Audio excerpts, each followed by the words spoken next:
Nós vamos agora estudar os postulados da mecânica quântica.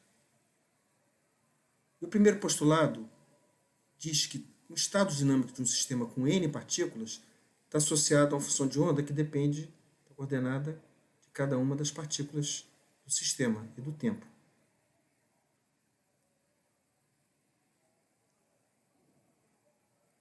Quer dizer, a função de onda contém todas as informações do sistema. Isso é diferente do que nós estamos acostumados no mundo que nós observamos, no mundo clássico. Quando nós observamos a trajetória da partícula, nós estamos observando diretamente R de t. Inclusive, a nossa observação não interfere com o fenômeno. Em mecânica quântica, as coisas que nós podemos observar do sistema são tiradas da função de onda. E, portanto, nós não observamos diretamente o sistema. Uma das coisas que nós tiramos da função de onda é a probabilidade de encontrar partícula no tempo. A probabilidade de encontrar a partícula 1 no volume dV1, a 2 no volume dV2 e assim por diante, num dado espaço de tempo, é dado pelo módulo ao quadrado da função de onda. Nós então vamos ficar um tempinho olhando essa questão da probabilidade de encontrar partícula, que é tão diferente do mundo clássico que nós vivemos. A primeira coisa importante aí está relacionada com aquilo que a gente começou a trabalhar na aula passada. Um potencial que não depende do tempo. Quando esse potencial não depender do tempo, nós vamos ver agora que a probabilidade de encontrar a partícula também não depende do tempo.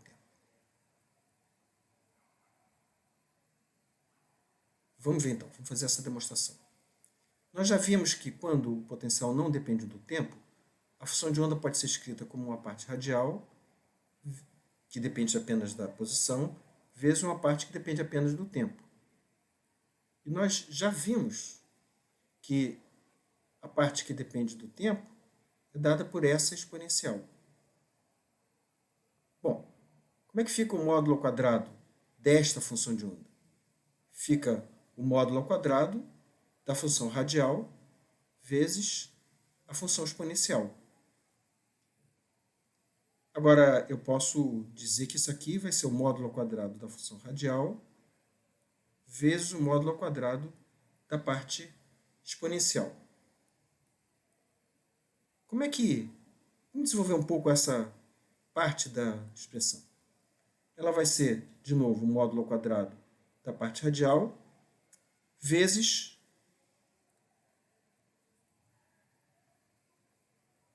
o módulo ao quadrado dessa função que é complexa.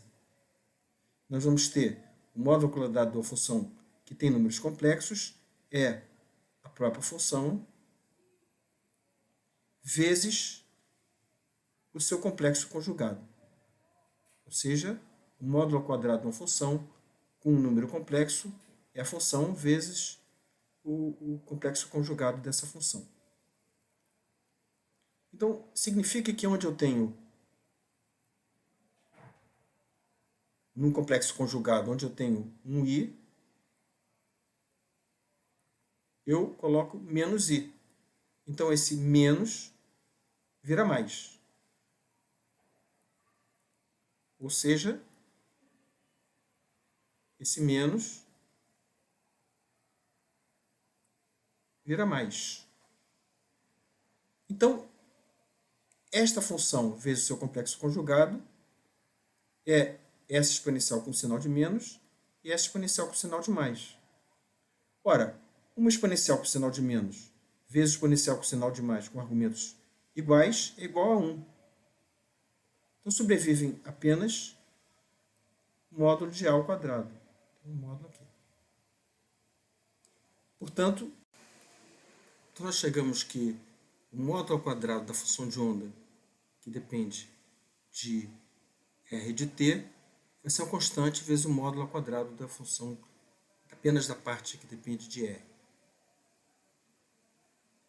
Quer dizer, por por uma questão de normalização da parte temporal, que nós vamos ver mais à frente, está colocado nessa linha, nós podemos escrever que a probabilidade de encontrar a partícula num certo lugar e num tempo t vai ser dada apenas pela parte das coordenadas. Portanto, nós tiramos o tempo fora desse pedaço. Isso é muito importante. Nós chamamos essas ondas, ou seja, nos casos onde o potencial não depende do tempo, a probabilidade não vai depender também do tempo. Chamamos isso de ondas estacionárias. Tem duas outras condições do primeiro postulado, que para que a função de onda possa representar um estado dinâmico do sistema, ela precisa ser contínua e ter primeira derivada contínua. Senão ela não pode ser uma solução aceitável da equação de Schrödinger. Nós vamos trabalhar isso na lista de exercício e aprender um pouco a entender quais funções são contínuas e têm primeira e segunda derivada contínuas, portanto podem ser soluções da equação de Schrödinger, portanto podem representar estados físicos do sistema. E o terceiro ponto ainda do primeiro postulado é que nós convencionamos de chamar a probabilidade de encontrar todas as partículas em todos os momentos como 1. Poderíamos convencionar que essa probabilidade fosse 100, ou 1000, mas nós chamamos que a probabilidade de encontrar todas as partículas em qualquer lugar, em qualquer tempo, é igual a 1. Isso significa que se nós fizermos a integral, vou pegar apenas o caso de uma partícula, da função de onda módulo ao quadrado da coordenada do tempo, portanto a probabilidade de encontrar a partícula na posição e no tempo, integrarmos sobre todos os coordenadas, todos os espaços, sobre todo o volume, sobre todo o tempo, essa integral vai ter que ser igual a 1. Como normalmente nós vamos trabalhar com potenciais que não dependem do tempo, nós vamos impor a função de onda, que é a probabilidade de encontrar ela em qualquer lugar, ou seja, a integral sobre todos os elementos de volume é igual a 1. E por que nós precisamos fazer isso? Porque quando nós obtemos a função de onda da equação de Schrödinger, ela é definida a menos de uma constante. Quer dizer, quando nós resolvemos a equação de Schrödinger, nós obtemos a função de onda a menos de uma constante. E nós então vamos determinar essa constante impondo que a probabilidade de encontrar a partícula em qualquer lugar, portanto a integral dessa função de onda sobre todas as coordenadas, vai ser igual a 1. Nós vamos começar, nessas primeiras semanas, a trabalhar com um caso unidimensional. Ou seja, um potencial que depende só de uma coordenada. Nesse caso, então, a gente vai resolver a equação de Schrödinger, obter a função de onda, e depois ainda, adicionalmente, fazer essa integral, impor que essa integral em todo espaço, de menos infinito a infinito, no caso de uma coordenada, seja igual a 1. Eu acho que antes de passar para os outros postulados, vale a pena ficar um tempinho olhando a função de onda ao quadrado, ou seja, a probabilidade de encontrar a partícula num certo lugar do espaço. Nós vamos começar imaginando um caso unidimensional, onde a função de onda depende apenas da dimensão x. E vamos pensar no potencial que, uma vez resolvida a equação de Schrödinger, nos dá o módulo ao quadrado da função de onda por essa curva que está colocada aqui. Ou seja, a probabilidade de encontrar a partícula não depende do tempo e é dado por essa curva. E fica mais ou menos claro que a partícula provavelmente está nessa região do espaço. Provavelmente nós vamos encontrar a partícula nessa região. Porque aqui a função é, enfim, tem o módulo ao quadrado é maior. Também está muito claro que nós jamais vamos encontrar a partícula em B. Porque o módulo ao quadrado da função de onda em B é igual a 0. Aqui a função é menor, então é menos provável encontrar a partícula nessa região de C. Mas não é 0. Então, se a gente fizer uma medida, existe uma probabilidade não nula de encontrar a partícula nessa região. Agora, olha que coisa estranha. Se nós fizermos uma medida da partícula, botarmos um sistema de detectores aqui em X e encontrarmos a partícula em C, portanto, é menos provável que isso aconteça, mas isso pode acontecer, a partir desse momento, a partícula vai estar em C. Ela vai estar aqui, localizada. Isso significa que a função de onda, depois que nós medirmos a partícula em C, não vai ser mais dada por essa curva, e sim uma partícula localizada em C. Ou seja, a medida interferiu no sistema. Significa que a função de onda, que é dada por essa curva, depois da medida, ela vai ser dada por uma partícula localizada em C. Isso não é trivial de entender, não é intuitivo. Não é fácil entender essa questão da probabilidade de encontrar um elétron descrito por uma onda ou uma partícula microscópica. Ajuda se nós olharmos o experimento que foi feito por Young com luz, com radiação eletromagnética, com ondas. Uma fonte, uma dupla fenda, nós teremos interferência construtiva e destrutiva, e vamos observar no anteparo essa figura de difração.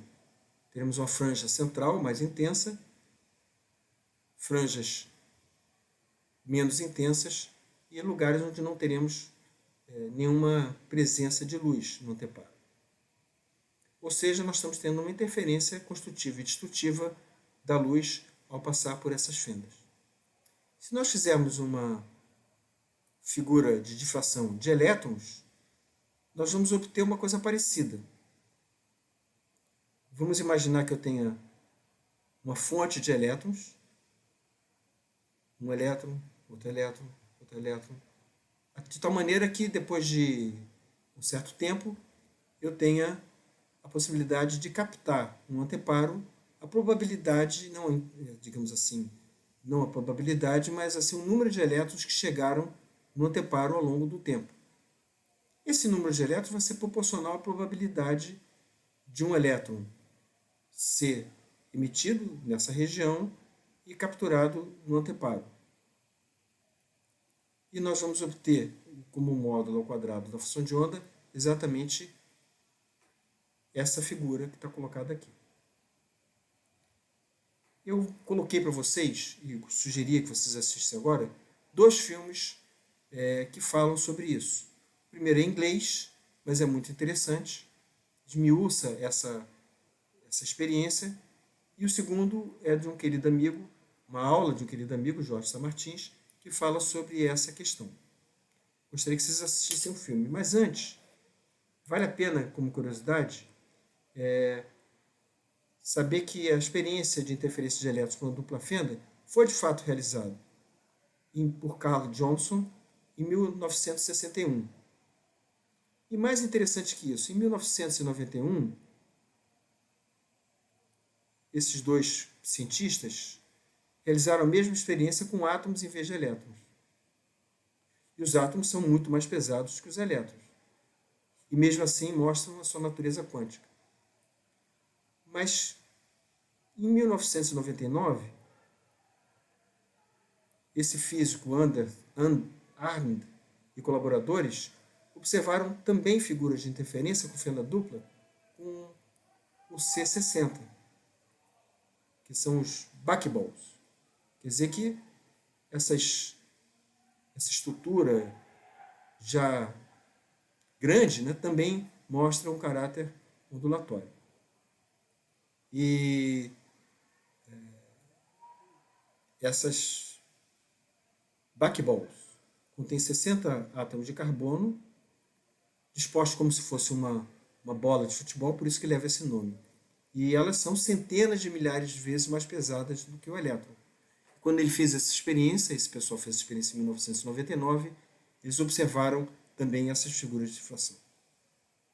Então, isso são uma curiosidade que vale a pena. Eu queria falar para vocês antes que vocês olhassem esses 2 vídeos que eu coloquei. E, por favor, vejam eles e eu volto depois desses vídeos.